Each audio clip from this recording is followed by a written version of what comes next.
conversation and someone says, religious freedom is just an excuse for discrimination, what would you say? Often people assume that those who advocate for religious freedom really just want to avoid the non-discrimination laws that apply to everyone else. They assume that religious freedom is a way to make the rest of society live according to their rules. But is that true? Is religious freedom just an excuse to discriminate against others? No, and here are 3 reasons why. Number 1, religious freedom is about upholding rights, not taking them away. Everybody should be allowed to live according to their deeply held religious beliefs, without worrying about government coercion or retaliation. The writers of the First Amendment refer to this as the free exercise of religion. Religious freedom ensures that we all have the right to explore life's deepest questions and to live out our religious convictions in the public square. It promises that government cannot punish us for living out our convictions, even if someone else finds our religious beliefs disagreeable or uncomfortable.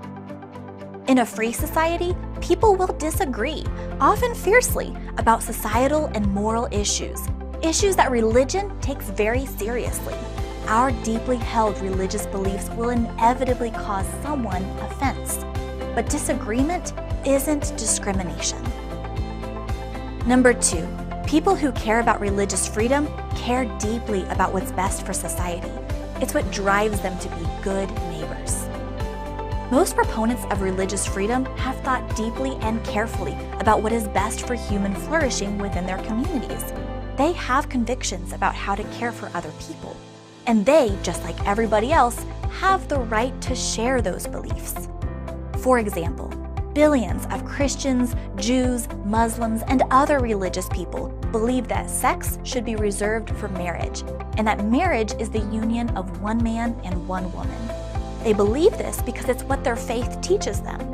They believe that reserving sex for marriage and defining marriage as the union of a man and a woman is best for children who thrive in homes with a married mom and dad, and for society as a whole, which is strongest when it is made up of strong families. Many religious people hold these beliefs, which stem from their deep convictions about God and His plan. Those convictions are also what lead these people of faith to lead the way in financial generosity, adoption, medical innovation, and care for the poor. Number 3, religious freedom is actually good for everyone, not just religious people, since societies with greater religious freedom are more tolerant of everyone's beliefs. According to Pew Research Center, the countries with the least religious freedom in 2018 were China, Iran, Russia, Indonesia, and Egypt. North Korea wasn't part of the study. In Iran, women are not allowed to watch sports in stadiums with men. In Russia, criticizing the government is considered treason. And in China, most families were only recently allowed to have more than one child.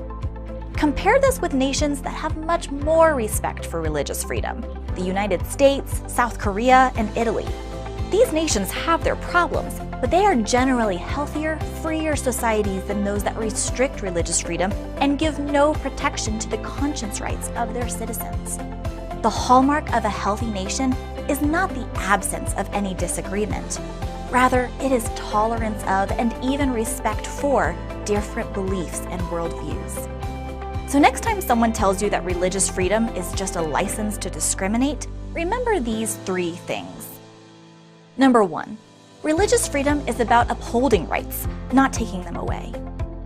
Number 2, people who care about religious freedom have strong beliefs about what's best for society. It's what drives them to be good neighbors. Number 3, religious freedom is actually good for everyone, not just religious people, since societies with greater religious freedom are more tolerant of everyone's beliefs. For what